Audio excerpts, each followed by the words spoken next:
सदा आरक्षण की बैसाखी पर चलें, वो कभी भी आत्मनिर्भर ना हो सके, कभी भी वो इतना संज्ञान ना हो सकें, कभी भी वो इतना सक्षम ना हो सकें कि बिना आरक्षण के वो मुख्य धारा में चल सकें। ऐसा तो नहीं चाहते होंगे ना।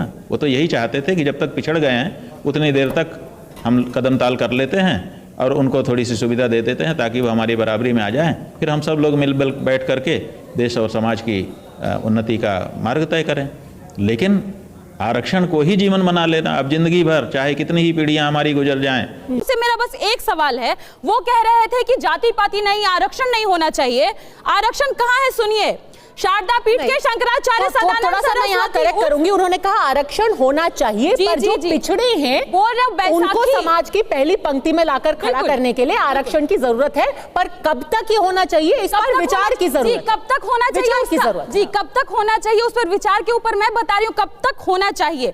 वर्तमान में 4 शंकराचार्यों के नाम सुनिए। शारदा पीठ के शंकराचार्य सदानंद सरस्वती उर्फ रमेश अवस्थी पुत्र विधाकर अवस्थी, ज्योतिष पीठ के शंकराचार्य अवि मुक्तेश्वरानंद जिनको आपने बुलाया, इनका असल नाम है उमा शंकर उपाध्याय। अगला पीठ के गोवर्धन पीठ के शंकराचार्य निश्चलानंद सरस्वती उर्फ नीलांबर झा, श्रृंगेरी पीठ के शंकराचार्य भारती तीर्थ जी उर्फ सीतारमन अंजनेलायु।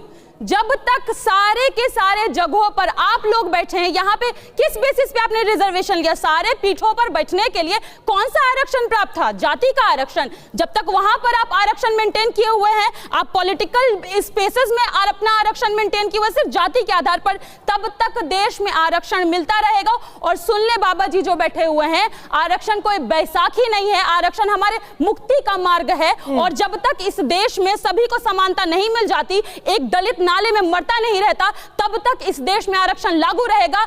वोट से लेंगे सीएम पीएम, आरक्षण से एसपी डीएम।